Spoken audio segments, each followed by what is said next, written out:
ህይወት መርማሪ ፖሊስ ትመስለኛለች። ምክንያቱም ለወንድሟ የምታቀብለው መረጃ እና እቤት ውስጥ ያስቀመጠችው ሰውዬ ሳሚ ሲመጣ እኮ እንዴት ለግድ እንደምንም ብላ እንዳያየው ያደረገችው እንግዲህ መርማሪ ፖሊስ ነች ማለት ነው። ወረቀት እያገላበጠች ነበረ። ስለዚህ የሳሮንን ጉድ የምታወጣው ሩት ትመስለኛለች ማለት ነው። እና መርማሪ ፖሊስ ትመስለኛለች እንግዲህ ህይወትን ከአንድ አይሉት ሁለት ጊዜ አዳነቻት ማለት ነው። ስለዚህ መቼም መርማሪ ፖሊስ ሆና ነው እንጂ ራሷን አደጋ ላይ እንደዚህ ሁለቴ ሙሉ ያስገባቻት መቼም ሌላ አይመስለኝም። እንግዲህ ሳሮን ደግሞ በጣም ክፋቷ እየበዛ ነው የሄደው። ጭራሽ የገዛ ወንድምና እህቷን በአንድ ቀን ሆስፒታል ውስጥ ከተተቻቸው ማለት ነው። ጉድ እኮ ነው። የራስ ነገር መልሶ ምንትሴ ብሎ የልብ አድርቅ መልሶ ራስን ያድርቅ የሚባለው እንደዚህ ነው። እንደዚህ ራሷ በራሷ የምትክበው ነገር ቤተሰቦቿን እያሳጣት ይገኛል። የእውነት ዳዊት ከሞት ነው የተረፈው ማለት ነው።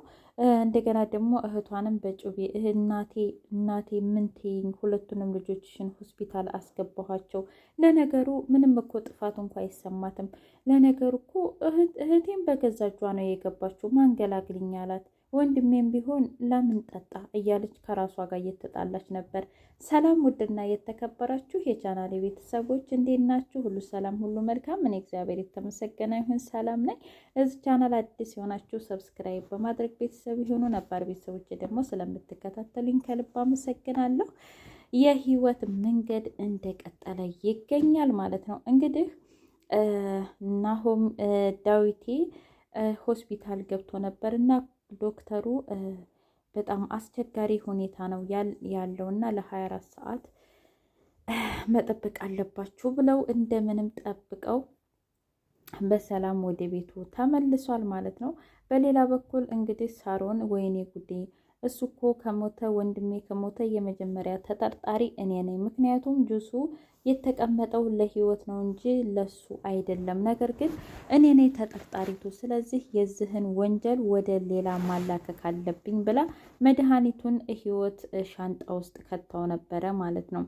ከዛም በኋላ ባሏ እንግዲህ ቆይ አንቺ እህትሽም ወንድምሽም ሆስፒታል ገብተው አንቺ ምን ትሰሪያለሽ እዚህ ሲላት፣ እኔ እኮ አልቻልኩም ሳምዬ፣ እዛ መንጣት አልቻልኩም። በቃ እኔ ወንድሜን በዚህ አይነት ሁኔታ ውስጥ ማየት አልቻልኩም አለችው።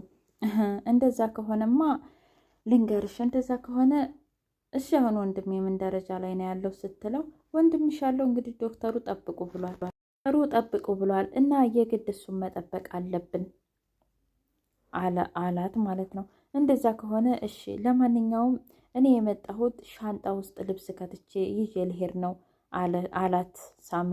እንደዛ ከሆነማ በህይወት ሻንጣ አርግላት። እንዴ ህይወት ደግሞ ከመቼ ወዲህ እንዲህ ነው ሻንጣ የኖራት አላት።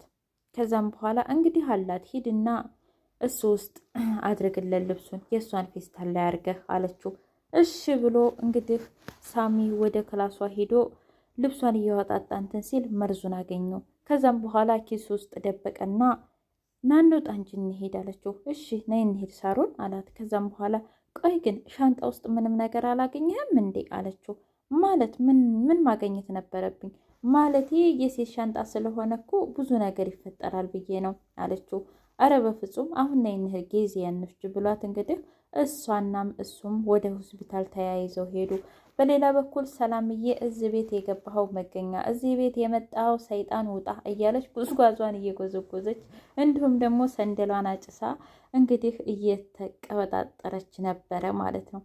ከዛም በኋላ እንግዲህ ሳይመጡብኝ ልሂድ፣ ሳሮን ከመጣች በቃ ዛሬ አለቀልኝ እያለች ስታሟርት እነ ህይወትና እነ ዳዊት እንዲሁም ሳሚ ሩት ሆነው ወደ ቤት ገቡ። ልልልልል ብላ በልል ታቀለጠችው። እኔ እኮ እናንተን እየጠበኩኝ ቡና አፍልቼ ምናምን አለች እና ከዛም በኋላ እሺ አሁን ወደ ቤት እንግባ ብለው እንግዲህ ከገቡ በኋላ በቃ እንደዛ ከሆነ ቡና ላፍላ ብላ ሰላምዬ ቡናዋን እያጫጫሰች፣ ዳዊት ደግሞ እህቴ ቆይ ዛሬ ግን እህታችን የት ሂዳ ነው ማለቴ ሳሮን፣ ምክንያቱም እኔም ገና መውጣቴ ነው ከሆስፒታል፣ አንቺም ደግሞ ሆስፒታል ገብተሽ አላየችሽም። ቆይች ምን አይነት እህት ናት? ሁሌም በቃ ለስራ ነው ማለት ነው ቅድሚያ የምትሰጠው እያለ ዳዊት በጣም ግራ ገብቶት ነበር። ከዛም በኋላ ሳሚ ትመጣለች እኮ አሁን ስራ ሆና ይሆናል አለው። ሩትም አይ በቃ አለመቻት ብሎ ይሆናል ብቻ ግን በኋላ ትመጣለች አለችው። ከዛ ዳዊት ሩትን እህቴ ንገሪኝ፣ ማን ነው እንደዚህ ያደረገሽ? አሁንም አታርግልኝም ማለት ነው? ነገርኩህ እኮ ወንድሜ። ዴቭ ምን ሆነህ ነው? ነገርኩህ እኮ ሁለት ሰዎች ተጣልተው እነሱን ስገላግል ነው እንደዚህ የሆንኩት፣ ሌላ ምንም ነገር አልተፈጠረም አለችው። አይ ብትነግሪኝ ይሻል ነበር። እንደዛ ነው በቃ እንደዚህ ነው የምታረጊ፣ እንደዚህ ነው የምትደብቂኝ አላት። አረ ምንም ችግር የለም። ሳሚ እንግዲህ አንቺ ህይወት ነይ ቶሎ አላት። መጣች። ከዛም በኋላ ምንድን ነው ደግሞ? ቆይ በአንድ ቂጥ እንፍሳ ብላችኋል ነበር እንዴ? ዛሬ ግን ለምንድን ነው ዲቭን መግደል የፈለግሽው አላት። ምን ማለት ነው አለችው። ነገርኩሽ እኮ እንግዲህ ይሄ አንቺ ሻንጣ ውስጥ ነው ያገኘሁት አላት። ቆይ አሁን ደግሞ ሌላ ቀልድ ጀመርክ አይደለም? ቆይ ምን አይነቱ ሰው ነው? እኔ አሁን ጊዜ የለኝም። ቆይ አንተ ደግሞ ከኔ በላይ እኔን ታቀኝለም እንዲ ያለችው። አይ እኔ በፍጹም ላቅሽ አልቻልኩም። እንደዚህ ስትል እንግዲህ ሩት እየሰማች ነበረ። ከዛ በጭንቅላቷ እየተፈላሰፈች ነበር። ምን ጉር ነው እያለች ማለት ነው። ከዛም በኋላ አሁን የምልሽን ነገር በሙሉ ታደርጊያለሽ። ማን ነው እንደዚህ ያደረገው ዳዊትን ሲላት፣ ነገርኩ እንግዲህ ከሰማ ስማኝ፣ ካልሰማ የራሱ ጉዳይ። አሁንስ አበዛው። እንደውም ታውቃለህ፣ መጠርጠር ካለባት የገዛ ሚስትህን ጠርጥራት። አሁንስ በዛ ብላ ተቆጥታ ሄደች ህይወትዬ ማለት ነው። ከዛም በኋላ በር ላይ ሩት እናገኘች። በጣም ደነገጠች። ሩት እንግዲህ ለምንድን ደበቀችው? ሳሮን እንደወጋቻት ደግሞስ መርዙስ ደግሞ ቦርሳ ውስጥ ተገኝቶ እኮ ነው እንደዚህ ያደረገችኝ፣ እነሱን ለመገላገል ብዬ ነው ብላ ለምን አልተናገረችም? ያልተናገረችበት ምክንያት ይመስለኛል ዶክተር መርማሪ ፖሊስ ስለሆነች የሳሮንን ማንነት እውነተኛውን መረጃ ሳታወጣ በፍጹም ጽናትን ለመግደል ሙከራ አድርጋለች፣ ወይም ደግሞ መርዙን የገዛ እህትህ ናት ያበላችህ ብላ መናገር ስላልፈለገች ይመስለኛል። በኩል እንግዲህ ህይወትዬ ሽንኩርቷን እየከተፈች በጣም እያዘነች ነበር። ከዛም በኋላ እንዴ ምን ሆነሽ ነው ደግሞ ዛሬ አላት። ዳዊቴ ምን ላድርግ ብለህ ነው? ቤተሰቦች እኮ ትዝ ብለውኝ ነው አለችው። ኖ እኔ ያለሁልሽ ከዚህ በኋላ ደግሞ የሚያስቸግርሽን የሚያስጨንቅሽን በሙሉ ለእኔ ልትነግሪኝ ትችያለሽ አላት። አመሰግናለሁኝ እሺ በቃ ብላ። እውነት ለመናገር ዳዊት በጣም ምርጥ ልጅ ነው፣ እንኳንም ያልሞተ ማለት ነው። በሌላ በኩል እንግዲህ ሳሮን አሁንም ክፋቷ እንደቀጠለ ነው። ምክንያቱም ወንጀለኛውን እንደምንም ብዬ ጽናትን ማስወገድ አለብኝ፣ ህይወትን ማጣር አለብኝ ከዚህ ከቤት እያለች እንግዲህ ከራሷ ጋር እየተጨቃጨቀች ነበረ። ከዛ እንደ አጋጣሚ ህይወት መጣች ወደ ክላሷ። እንዴ እዚህ ምን ትሰሪያለሽ ሳሮን አለቻት።